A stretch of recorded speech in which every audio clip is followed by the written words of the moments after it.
The phone rang at a bad hour.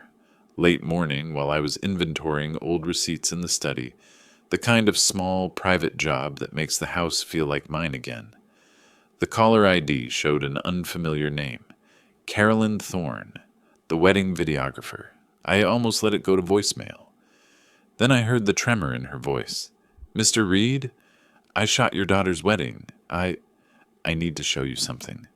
Alone." She didn't sound like someone trying to make drama.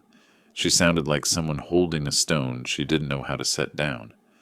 I drove downtown more awake than I'd felt in months. The footage, she said, was small at first. A shadow, a blur behind the bride as they walked, something in a reflection, a face in the glass of the chapel that lingered like a stain. But when she reviewed frame by frame, the same figure appeared again and again, always behind me, always watching. I watched the video in her cramped editing bay, while the hum of the city filtered through a cracked window. There I was, laughing, clapping, the proud tightness fathers get when a son or daughter becomes someone else's world. And behind me, under the sycamore, a man in a dark coat, motionless as a tree limb. He wasn't a guest, no badge, no vendor gear, no nervous attempts to blend in. He stood like a memory that had found its way back into the present. My chest tightened in a way the coffee couldn't fix. The face, when Carolyn paused the footage and zoomed, was not a stranger. It was a face I had tried to make invisible 30 years ago, a face I had believed dead. The man who used to show up at my brother's bar on Tuesday nights, the man who argued politics too loudly and called my brother kid, the man who, after the accident, vanished from town like smoke. "Are you sure?" I asked, but my voice was small. Carolyn handed me a flash drive with the files. "I wouldn't have called if I didn't think it mattered," she said. Driving home, the streetlights seemed to bend the way memory bends, familiar until you look too close. The flash drive burned in my pocket like a promise or a warning. If that man had been alive this whole time, watched us from the periphery of our happiest day, then the neat story I'd told myself about the past, about the accident, about grief, about what we owed each other, might be a lie waiting to be unstitched. At the kitchen table that night, I pulled down the box from the attic I hadn't opened since Anne died. Old envelopes, brittle photographs, a faded program from my brother's funeral. The footage felt heavier now, threaded through everything in that box. I thought of my daughter, how she smiled, the way she reached for her husband's hand. I thought of promises we make in daylight, and how shadows keep time. Tomorrow I would play those files in the quiet of my house. Tonight I tried to sleep and could not. I waited until evening to plug the flash drive into my laptop. The house was quiet. In that way only widowers understand. Every sound a reminder of someone who used to fill the spaces. The wedding footage opened in crisp resolution, and for a moment all I saw was my daughter smiling under the string lights. Then I forced myself to look behind her. There he was. Not a blur this time, not a trick of shadow. A man in a dark overcoat, standing beneath the sycamore as if rooted to the trunk. His face was partially visible in profile, shoulders angled toward me, not toward the ceremony. He wasn't looking at my daughter. He was looking at me. I paused the frame and leaned closer, but distance didn't make it easier. The haircut was different, shorter than I remembered, but the jawline, the slope of the nose, the posture held a familiarity I felt in my ribs. I played the next clip. Another moment, another angle. During the vows, he stood just beyond the fence line, half concealed by an overgrown hedge. In the mirror behind the altar, his reflection hovered, like something the camera caught by accident, but the eye never would. Years sharpened some memories, dull others. But his face, Mark Leland, had been stamped into me. My brother's closest friend, the man who once felt like an older brother to me, the man who vanished after my brother died in that wreck. I ran the footage again, frame by frame. He never stepped closer, never moved toward the guests, never flinched when laughter rose. He only watched watched me, not the bride, not the ceremony, me. A strange pressure formed in my chest. I remembered Mark's last words to me after the funeral. "You don't know everything, Tom. One day you will." Then he'd walked away and never came back. Why now? Why here? Why my daughter's wedding? I closed the laptop, but the image stayed burned behind my eyes. I found myself pacing the kitchen, replaying old conversations, old warnings, old suspicions from years I had tried to bury neatly. There was something I'd missed, something Mark had carried alone, something I'd been protected from or lied to about. And as I stood in the dim kitchen, hands braced on the counter, one thought grew loud enough to drown out reason. If Mark was watching me that closely, then the accident that killed my brother wasn't what I believed it was.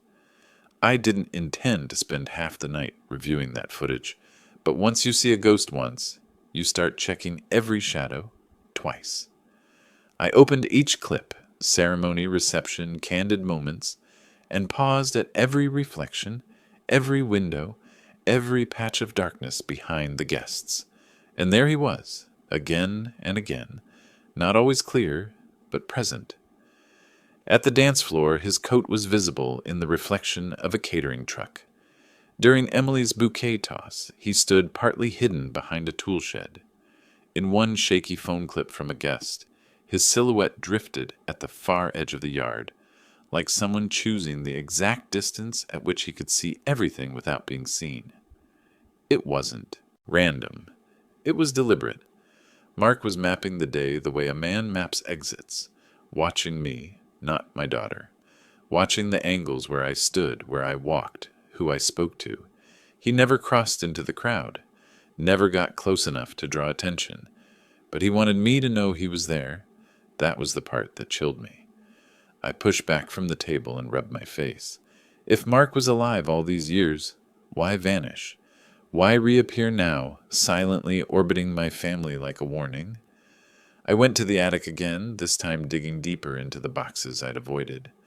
Old journals, photos of my brother Arthur, Polaroids of the three of us at barbecues and fishing trips. In one picture, the three of us were sitting on the hood of my old truck. Arthur in the middle, Mark on the right, my arm thrown casually over Arthur's shoulder. We looked inseparable. Before everything broke. I found the newspaper clipping next. The article about Arthur's accident. Single-car collision on Route 77. No foul play suspected. I'd read those words so many times the ink felt memorized, but Mark's reappearance made them feel like a lie, written in bold. I stared at the clipping until the print blurred. Then one detail surfaced, something insignificant at the time. Mark never came to the funeral. Not once, not even to call. He disappeared the night Arthur died. Now he was back. And the more I studied the footage, the more certain I became. Mark hadn't come to the wedding to haunt me. He'd come to deliver something about my brother, something he believed I was finally ready to hear. The next morning I drove toward the outskirts of town, past the thrift stores and boarded-up diners, until the road thinned into gravel. My brother's old house sat at the end of a narrow lane, slumped into itself like a memory trying to disappear. I hadn't been back since the estate sale, not since the day I locked the door and told myself there was nothing left inside worth keeping. But Mark's face in the footage changed everything. The key still worked. The door opened with a sigh, and the smell of dust and time greeted me like an old accusation. Sunlight leaked through warped blinds, striping the floorboards with pale gold. I stood in the living room, letting the silence settle, listening for something familiar. There was none. I walked toward Arthur's old room, small, cluttered, always smelling faintly of engine oil. But now it was empty, scraped clean by years and neglect. Only the wall panel above his desk remained slightly crooked, just as I remembered it from childhood when he used to hide baseball cards behind it. I pressed my fingertips against the edge. It shifted. A small envelope fell out, yellowed, brittle, my name written in Arthur's handwriting. My breath caught. I sat on the dusty floor and opened it. Tom, if you're reading this, It means something went wrong. I've been seeing Mark more often lately. He's worried. I'm worried. If something happens to me, don't assume it was an accident. My hands shook. There are things I've been keeping from you, not because I don't trust you, but because I didn't want you dragged into what I found out. If Mark comes to you, listen to him. He's trying to protect you. Protect me? From what? The letter ended abruptly, the last line torn as if ripped out in a hurry. I sat there staring at the uneven edge, my heartbeat pulsing in my throat. Arthur had feared something, something connected to Mark, something buried long before that crash on Route 77. I folded the letter carefully and slid it into my jacket pocket. As I stood to leave, a faint sound echoed from the hallway, a floorboard settling under weight. I froze. The house was supposed to be empty. When I stepped into the hall, the sound had already vanished, leaving only dust swirling in a shaft of light. But I knew, without certainty, without proof, that someone else had been here recently. Someone who knew exactly where that envelope was hidden, and someone who didn't want me to find it. The next morning, I drove toward the outskirts of town, past the thrift stores and boarded-up diners, until the road thinned into gravel. My brother's old house sat at the end of a narrow lane, slumped into itself like a memory trying to disappear. I hadn't been back since the estate sale, not since the day I locked the door and told myself there was nothing left inside worth keeping. But Mark's face in the footage changed everything. The key still worked. The door opened with a sigh, and the smell of dust and time greeted me like an old accusation. Sunlight leaked through warped blinds, striping the floorboards with pale gold. I stood in the living room, letting the silence settle, listening for something familiar. There was none. I walked toward Arthur's old room, small, cluttered, always smelling faintly of engine oil, but now it was empty, scraped clean by years and neglect. Only the wall panel above his desk remained slightly crooked, just as I remembered it from childhood, when he used to hide baseball cards behind it. I pressed my fingertips against the edge. It shifted. A small envelope fell out, yellowed, brittle, my name written in Arthur's handwriting. My breath caught. I sat on the dusty floor and opened it. Tom, if you're reading this, it means something went wrong. I've been seeing Mark more often lately. He's worried. I'm worried. If something happens to me, don't assume it was an accident. My hand shook. There are things I've been keeping from you. Not because I don't trust you, but because I didn't want you dragged into what I found out. If Mark comes to you, listen to him. He's trying to protect you. Protect me? From what? The letter ended abruptly, the last line torn, as if ripped out in a hurry. I sat there staring at the uneven edge, my heartbeat pulsing in my throat. Arthur had feared something, something connected to Mark, something buried long before that crash on Route 77. I folded the letter carefully and slid it into my jacket pocket. As I stood to leave, a faint sound echoed from the hallway, a floorboard settling under weight. I froze. The house was supposed to be empty. When I stepped into the hall, the sound had already vanished, leaving only dust swirling in a shaft of light. But I knew, without certainty, without proof, that someone else had been here recently. Someone who knew exactly where that envelope was hidden, and someone who didn't want me to find it. I sat in the car outside Linda's house for a full minute before knocking. She'd been Anne's older sister, sharp, composed, always seeing more than she commented on. If anyone knew pieces of Arthur's story that never reached me, it would be her. And if she didn't, she'd know who did. She opened the door with an expression that flickered from polite to wary the moment she saw my face. Thomas, you look pale. What's wrong? I didn't want to explain it on her doorstep, so she ushered me inside. The house smelled of cinnamon and furniture polish, the same comforting scent Anne used to bring home on holidays. It tightened something in my chest. I need to ask you about Arthur, I said. Linda set her mug down a little too fast. Arthur? After all these years? I took the letter from my pocket and handed it to her. She hesitated before reading. as if touching my brother's handwriting threatened to reopen a room she'd deliberately locked. Her eyes skimmed the lines. Her breath caught. "When did you find this?" she whispered. "This morning, in Arthur's old house." She folded the letter slowly, carefully, the way you handle something that still burns. "Thomas, there are things Anne never told you." The words felt like a hand gripping the back of my neck. "What things?" Linda walked to the window, staring at the yard rather than at me. "Anne was with Arthur the day before the crash. She didn't tell you because she knew how close you were to him. She didn't want you thinking she'd kept secrets." My stomach clenched. Why was she with him? She said Arthur had discovered something that scared him. Linda's voice lowered. She begged him to go to the police. He refused, said it wasn't safe. I stepped toward her. Safe from who? Mark? Her silence was the answer. "Linda, what did Anne know?" Linda turned, eyes shining with fear she'd held for decades. "Your wife was terrified. She told me Mark wasn't the man you thought he was, that Arthur had uncovered something illegal, something tied to Mark's work or debts or I don't know." She pressed a hand to her face. "Anne said if anything happened to Arthur, Mark would disappear." And he did. The room seemed to tilt. The accident. Mark vanishing. The warnings. The letter. Nothing was random. "You should have told me," I said, voice tight. "We wanted to protect you," she said. "Anne was pregnant with Emily. She was afraid you'd go after Mark, afraid you'd get hurt." I closed my eyes, fighting the old anger rising, not at Anne, but at the way silence grows like ivy, quiet, suffocating, unstoppable. Linda stepped closer. "Thomas, whatever you saw in that footage, you need to be careful. If Mark is back, he isn't back without a reason." I opened my eyes. "I know," I said, "and I think he wants to talk." Back home, I opened the laptop again.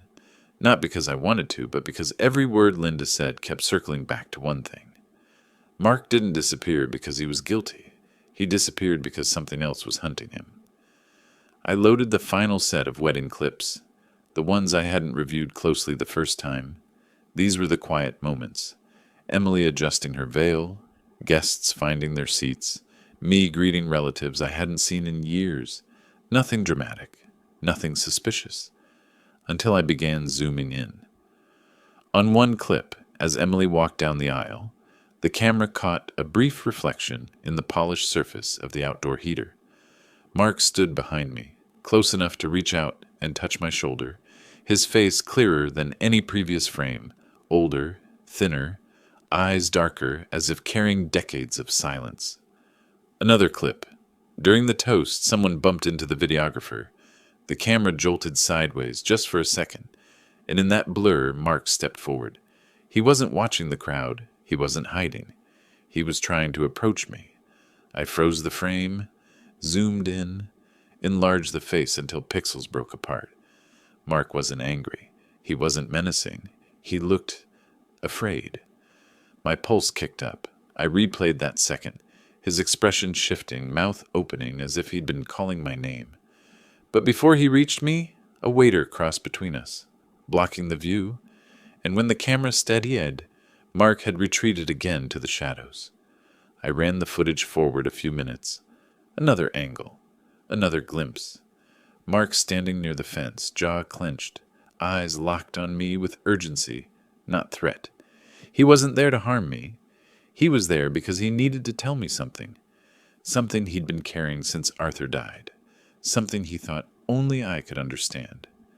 Then the final file opened automatically. A 5-second clip from a guest's phone. People laughing, glasses clinking, and in the background, Mark's silhouette leaning slightly forward, lips moving. I read them clearly. "Tom, please." I leaned back, breath shallow. Mark wasn't haunting me. He was begging me to find him. It happened just after dusk. I was locking up the shop when my phone buzzed, an unknown number again. For a moment I thought it might be Linda or maybe Emily checking in, but the voice on the other end was tight, anxious. "Mr. Reed, this is Carolyn, the videographer. I stepped outside, heart thumping. "What is it?" She lowered her voice. "He came to see me." Everything inside me stilled. "Who?" "The man from your footage." My grip tightened around the phone. "Mark?" "I didn't get a name," she whispered. "He just showed up at my studio. He knew I'd given you the files. He said he needed you to meet him. Soon." My pulse thudded in my ears. "Where?" "He told me to tell you this exactly." She inhaled shakily. Same words he used. "Tell Thomas I don't have much time. Tell him to come alone. Tell him it's about Arthur." A chill ran up my spine. "Did he say anything else?" Carolyn hesitated. "He looked terrified. I mean, truly terrified. Like someone was following him. He kept checking the door. And before he left, he said something strange. He knows I talked. I don't know who he meant." I shut my eyes, the weight of everything pressing down. Someone else. Someone Mark feared. Someone connected to Arthur's final days. "Where does he want to meet?" I asked. "The old Briar Creek overlook," she said. "Midnight." My breath caught. That overlook was where Arthur used to take us fishing as kids. The place where he went when he needed to think. The place he'd been the night before he died. Too many circles were closing at once. "Are you going?" Carolyn asked. "I have to." "Just be careful," she whispered. He wasn't the threat in that room. Whatever scared him, that felt real. I hung up and leaned against the truck, staring at the last of the evening light sinking behind the rooftops. For years I'd told myself the past was finished, that grief was something you folded and put away. But now it felt alive again, breathing in the dark corners of town, waiting for midnight. If Mark was risking his life to meet me, then the truth he carried wasn't small, and whatever was hunting him might already be watching me too. Midnight turned the Briar Creek overlook into a different world, quiet, hollow, the wind carrying the smell of damp earth. My headlights swept across the gravel pull-off, illuminating the railing where Arthur and I used to lean as kids, and then I saw him. Mark. Older, gaunter, shoulders hunched as if the years had sanded him down. He stepped out of the shadows with the careful movements of someone who didn't trust the dark around him. "Tom," he said, voice cracked. "You came." "I need the truth," I answered. He nodded, eyes darting toward the tree line. "Then listen, quick." We stood a few feet apart, two men shaped by the same loss, separated by 30 silent years. "It wasn't an accident," Mark said. "Arthur's crash. Someone ran him off the road." My chest tightened. "Who?" Mark swallowed. "A man named Heron Doyle. Arthur discovered he was laundering money through the auto shop. Doyle paid off half the town to keep quiet. Arthur wasn't supposed to know." "And you?" I asked. "I warned him. Told him to go to the police. He wouldn't. He said he needed proof first." Mark's voice trembled. "The night Arthur died, he called me. Said Doyle's men were following him. I tried to reach him, but I was too late." I gripped the railing, breath shaking. Why disappear? Why vanish after the funeral? "Because Doyle wasn't done," Mark whispered. "He came after me. Said if I spoke, if I told anyone what Arthur found, he'd go after your family. Anne was pregnant then. I thought disappearing was the only way to keep you safe." My knees went weak. Anne. She must have known. She must have carried that fear until the day she died. Mark stepped closer. "Tom, listen. Doyle is still here. Still powerful. Still watching. I came to the wedding because I saw one of his men. I needed to warn you, but I didn't want to ruin Emily's day." A crackling sound broke the air, a twig snapping in the trees. Mark's eyes widened with raw fear. "He followed me," Mark whispered. "He knows I talked." "Who?" Mark opened his mouth to answer, but headlights flared on the ridge above us. A car. Engine running. Watching. Mark grabbed my arm. "Tom, run!" Mark didn't wait for me to move. He shoved me hard toward the truck, urgency rising off him like heat. Gravel scattered under our feet as the car on the ridge crept forward, headlights sweeping across the overlook like a searchlight. "Tom, go!" he hissed, But I couldn't leave him, not after 30 years of silence, not after learning he'd vanished to protect my family. I grabbed his arm. "Mark, get in with me." He shook his head. "If he sees us together, he'll follow you home. You have your daughter to think about. Emily, her wedding, her future." A sickness twisted through me. The car on the ridge edged closer, engine rumbling low. Mark jerked his chin toward the woods. "I'll draw him off. You get out of here. Don't look back." "Mark!" But he was already moving toward the tree line, shoulders low, slipping into the dark like he'd practiced it for years. The car's headlights snapped in his direction. A door slammed. Footsteps pounded down the slope. I dove into my truck and turned the ignition. The engine caught with a painful groan, too loud in the silence. I drove without turning on my lights, coasting down the curve of the access road while adrenaline hammered through my veins. Half a mile out, I pulled over beside an abandoned barn and killed the engine. My hands shook on the steering wheel. I waited for Mark to call, for any sign he'd shaken his pursuer. But the phone stayed dark.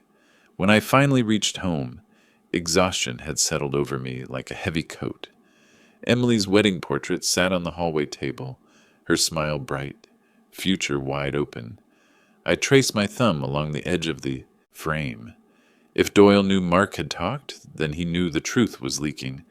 And if Doyle suspected Mark had reached me, he wouldn't stop with Mark. He would widen the circle. I sank into the living room chair, head in my hands. I'd spent years believing my past was something quiet. Old grief, softened by time. Now I saw it clearly. It was a fuse, lit long ago, waiting to reach me. My phone buzzed suddenly, slicing the silence. "Emily." "Dad, are you home? I need to talk to you. Something's going on with the wedding photos. Something weird." My blood ran cold. Doyle wasn't just watching Mark, he was watching us. Emily arrived before I could collect myself. She stood in the doorway, holding her wedding album, her eyes wide, not frightened exactly, but unsettled in a way that pierced me. She placed the album on the coffee table and opened it with slow, careful hands. "Dad, look." There he was. Not Mark, not Doyle. Someone else. A man standing near the back row of seats, half hidden behind a guest. A different angle than the footage. A different day, different camera. Same intention. Watching. I felt the old fear rise, but Emily touched my arm gently. "Dad, who are these men?" I sat down because this moment demanded honesty. The kind I'd avoided for decades. First out of grief, then out of habit, and finally out of fear. I told her everything. Arthur's letter, Mark's disappearance, the truth about Doyle, the meeting at Briar Creek, the car, the chase, the danger that had been circling long before she put on her dress. She listened without interrupting, one hand covering her mouth, her breath catching at the parts where Mark risked himself to warn me. When I finished, she leaned back slowly, eyes shining with something heavier than fear. "Mom knew?" she whispered. "Yes," I said. "She kept it quiet to protect us." Emily's lips trembled, but she nodded, accepting the complicated kind of love her mother had carried. Then she turned to the photo again. "Dad? Why now? Why at my wedding?" I exhaled. Because something shifted. Mark knew Doyle was closing in. He wanted me to understand before someone else paid the price. A long silence settled between us. Then Emily closed the album and said something I didn't expect. "Dad, we need to report this, all of it." I hesitated. For 30 years, fear had been the language I lived with. But watching my daughter stand straighter than I ever had, I felt something crack, something old, something heavy. "You're right," I said. We drove to the police station with Arthur's letter, the footage, the photos, and the truth finally unburied. The detective listened, eyes narrowing at Doyle's name. "We've been trying to pin him for years," he said. "If what you're saying is accurate, this may finally open the door." When we stepped back outside, sunlight spilled across the parking lot. Warm, honest, real. Emily took my hand, something she hadn't done since she was a child. Dad, she said softly, Mom would be proud. I looked at her and felt it, the slow, steady release of a weight I'd carried alone for too long. For the first time in decades, the past wasn't chasing me. It was something I'd finally faced. And as we drove home together, I understood something simple and true. Closure doesn't come from forgetting. It comes from telling the truth out loud.